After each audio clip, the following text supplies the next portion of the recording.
अस्सलाम वालेकुम। आए आपको एक साइकिल की तारीख बताते हैं, एक साइकिल के बारे में बताते हैं। भाई साहब आप अपनी साइकिल ले लें। पूछ के आपका नाम क्या है? लबीक। क्या ड्यूटी दे रहे हैं आप? बहरून। ज़बरदस्त, वेल डन, आप बहुत अच्छी ड्यूटी देते हैं। अच्छा, मैंने ये साइकिल ली थी कि मैंने एक साइकिल और देखी जिसके बारे में आपको मालूमात देनी है, जो मैंने कुछ अपने वालिद साहब से भी सुना हुआ है, तो नुमाइश में वो है। आए देखते हैं अगर हम किसी से बात कर सकें और उसके बारे में जान सकें। आ जाएँ। अस्सलाम वालेकुम। तो ये बुक स्टॉल है, काफ़ी बिजी है और उसकी एक कोने में साइकिल खड़ी है। अस्सलाम वालेकुम रहमतुल्लाह। सर हम गुजरते हुए वो साइकिल देख रहे हैं और हमें पता चला है वो साइकिल आप लेकर आए हैं। हाँ जी, वो मेरे दादाजी की है। दादा जान ने इस आज ही चलते हैं, उधर चलते हैं, काफ़ी बिजी है ये। नहीं, मुझे बताएं ये साइकिल कहाँ से आई और इसकी क्या तारीख है? साइकिल ये मेरे दादाबू इसी तरह की सेम इस्तेमाल करते थे, लोगों को तबलीग करते थे। इंडिया, पाकिस्तान, बांग्लादेश, तकरीबन उन्होंने 55,000 किलोमीटर का सफ़र इसी साइकिल पे किया है। आपके दादा जान का नाम क्या था और किस ज़माने की साल की बात कर रहे हैं? दादा जान का नाम कुरैशी मोहम्मद हनीफ कमर अलवी था और ये 1983 में उनकी वफ़ात हुई है। उससे पहले इन्होंने बैत की थी खलीफा सानी के दौर में। उस वक़्त से ये तबलीग का इन्हें जुनून था। मुख्तलिफ़ मुल्कों में, पाकिस्तान में, मुख्तलिफ़ शहरों में जहाँ जाते थे झमगड्डा इकट्ठा करके तबलीग शुरू कर देते। तकरीबन 200 से ज़्यादा अफराद की इन्होंने बैत करवाई है। तरीका क्या था? मैंने सुना है कि वो बोरिया, बिस्तरा, खाना सब कुछ ही साथ लेके चलते थे। सब चीज़ें इसी साइकिल पे होती थी। एक साइकिल, एक छतरी, सारी किताबें, बिस्तरा, खाना लेकर वो गांव शहर जाते थे। हाँ जी, बिल्कुल। और आज जैसे कि जिक्र कर रहे हैं, पाकिस्तान, इंडिया, बांग्लादेश हर जगह जाते थे। हर जगह जाते थे। तो कोई वाक़या जो आप हमसे शेयर करना चाहें, कोई उनकी तबलीग का जो उन्होंने शेयर किया हो या अपने ख़ानदान से सुना हो? वो उन्होंने हमें बताया है कि कई दफ़ा ऐसा हुआ है कि मुझे उन्होंने जासूस समझा है और गिरफ़्तार भी किया है, FIR भी हुई है। उसके बाद उन्हें मार भी पड़ी है। कई जगह पे जब पता लगता था कि अहमदी हैं और ये तबलीग कर रहे हैं और लोगों ने मारा भी है, अच्छा खासा ज़ख्मी भी किया है उन्हें। तो वो फिर क्यों तबलीग करते थे?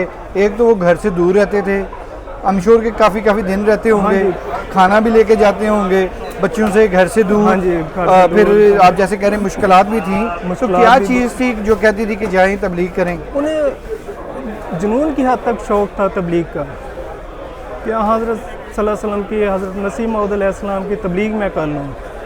अपने बीवी बच्चों का फ़िक्र नहीं था होता, अपने खाने पीने का फ़िक्र नहीं था होता।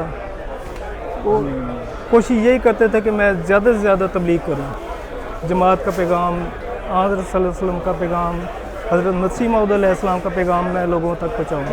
ये मेरे वालिद साहब की तस्वीर है। ये है आपके दादा जान? ये मेरे दादाजी हैं, ये मेरे वालिद साहब हैं। अच्छा। और ये दादा बू हैं। बच्चे को भी, अपने बेटे को भी साथ लेके जाते थे। अभी जो लोग आते हैं वो इसको देखते हैं, जिस तरह वो अंकल जी खड़े हैं, लोग बाबा जी बुजुर्ग आते हैं कि हमने ये साइकिल देखी थी या कोई वाक़यात यादें शेयर करते हैं? बहुत से लोग ये कहते हैं कि हमारे घर आते थे, हमारे बच्चों को पढ़ाते थे, बच्चों को भी कुरान की तालीम देते थे, जमात की तालीम देते थे, इस्लाम की तालीम देते थे। एक अंकल खड़े हैं, मैं ज़रा उनसे भी पूछता हूँ। अस्सलाम वालेकुम। मैं वैसे गेस कर रहा हूँ। वालेकुम। ये इस तरह की कोई साइकिल याद है आपको? हाँ, मुझे बिल्कुल याद है, मैं उन बुजुर्गों से मिला भी हुआ हूँ। अच्छा, तो क्या यादें और क्या है इसका तारुफ? बस वो बड़े बुजुर्ग जो थे वो सादा भी थे और उनकी शख्सियत में बड़ी कशिश थी एक ना।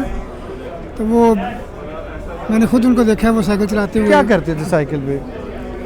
साइकिल पे उन्होंने माशाल्लाह पूरा हिंदुस्तान उन्होंने घूमा था, हिंदुस्तान से बाहर भी गए थे और सारे उन पे वो लिखे होते थे जो तबलीगी बैनर्स हैं लगाए होते थे उसके ऊपर, साइकिल के ऊपर। मैंने अपने वाले साहब से भी कुछ सुना है कि वो किताबें साइकिल पे, बिस्तरा साइकिल पे, खाना साइकिल पे और पाकिस्तान, इंडिया, बांग्लादेश के गांव जाते थे। जी बिल्कुल ऐसे ही है। तो बहरहाल हमने भी, मेरी भी उनसे मुलाकात हुई, हमने उनको देखा है। तो बिल्कुल सादा तबीयत के थे और लेकिन उनमें एक जज्बा था और बहरहाल उनकी एक ऐसी सिफत है जो बड़ी नुमायाँ थी।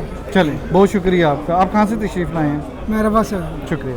नाज़रीन कराम, मुख्तसर सा इस साइकिल के हवाले से आप तक एक रिपोर्ट पेश करनी थी, जिसमें एक बहुत बड़ा पैगाम है कि आप किसी भी हालत में हो, किसी भी मुल्क में हो, जो भी सरमाया आपके पास हो, खुदा के पैगाम की खातिर हमें निकलना चाहिए। अब तो सोशल मीडिया का दौर है, जिस तरह आप ये वीडियो देख रहे हैं और अल-फज़ल की रिव्यू की या जमात की जो भी तालीमात सोशल मीडिया पे हैं, अपने हल्का बाब तक पहुँचाएँ और तबलीग को, हज़ूर सल्लल्लाहु अलैहि वसल्लम के पैगाम को, अल्लाह के पैगाम को, खलीफा वक्त की आवाज़ को दुनिया के किनारों तक पहुँचाएँ। इसी के साथ आपसे इजाज़त चाहेंगे। जज़ाकुमुल्लाह। अस्सलाम वालेकुम रहमतुल्लाह।